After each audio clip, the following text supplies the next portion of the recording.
भागवत श्रवण से आपका जीवन नहीं बदला तो आप समझना कि न तो भागवत की कमी है, न कहने वाले की कमी है, सारी कमी सुनने वाले की है।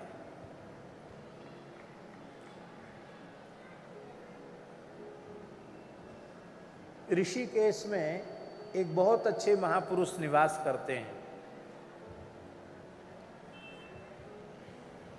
परम पूज्य ब्रह्मचारी श्री गुरुचरण जी महाराज।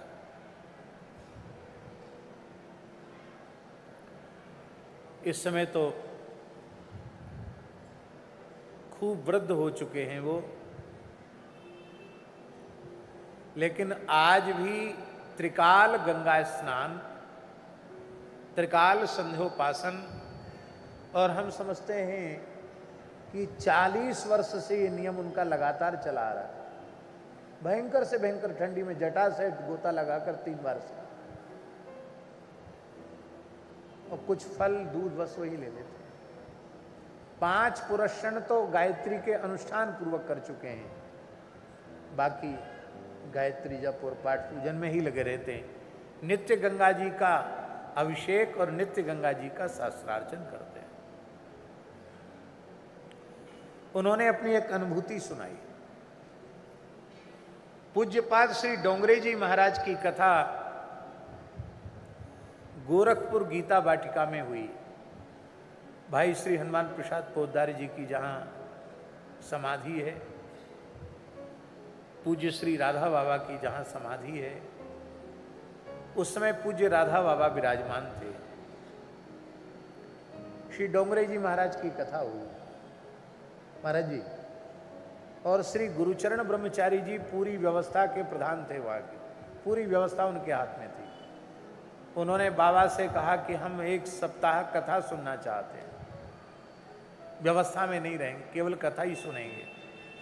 डोंगरे जी की कथा हुई, बड़े नियम पूर्वक उन्होंने कथा सुनी। कथा के अंतिम में डोंगरे जी ने एक वाक्य कहा कि श्रीमद् भागवत की कथा श्रवण करके यदि मनुष्य का जीवन नहीं बदला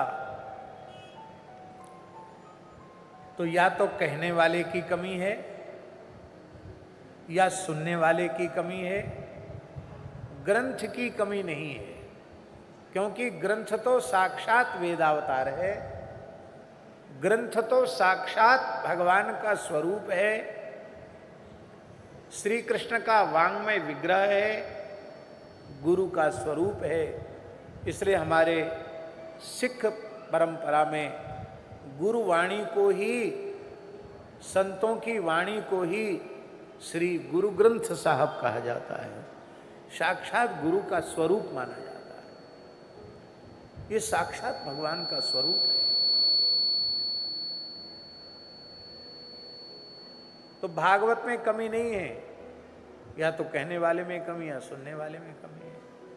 बोले इस वाक्य ने हमारे ऊपर इतना बड़ा प्रभाव किया, हमने सोचा भागवत में तो कमी है नहीं, और कहने वाले परम वीतराग डोंगरी जी महाराज हैं। अब यदि हम ईमानदारी से सब त्याग कर भजन में न लगे तो कमी हमारी है। तो हमारी ही कमी जब है तो हम अपनी कमी क्यों छोड़ें।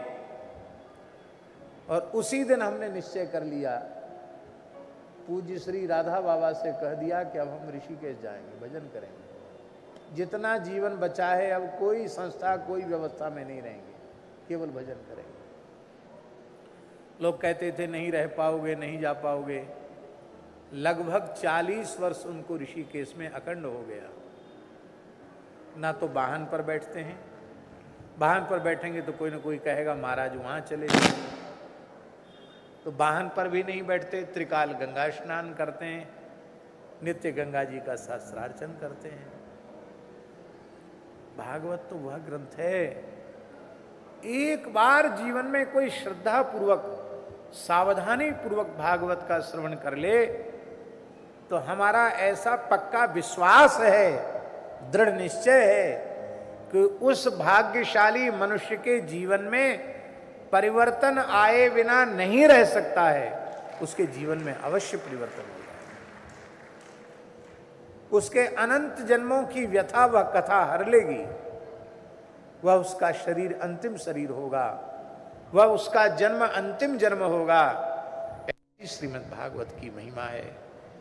तो हम आपसे इतनी ही अपेक्षा रखेंगे कि हम तो जितना भी कहेंगे, जो भी कहेंगे, बिना बेईमानी के कहेंगे, पूरी ईमानदारी से कहेंगे। जितना हमको संतों की, गुरुजनों की कृपा से प्रसाद मिला है, उसको परोसने का प्रयत्न करेंगे। हम अपने ओर से कोई कंजूसी नहीं करेंगे, प्रमाद भी नहीं करेंगे।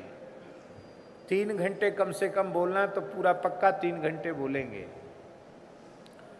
पर आप लोग भी सावधानतया सुनो, आप लोग भी अत्यंत सावधान होकर के श्रीमद् भागवत की कथा श्रवण करेंगे तो आपको जरूर लाभ होगा।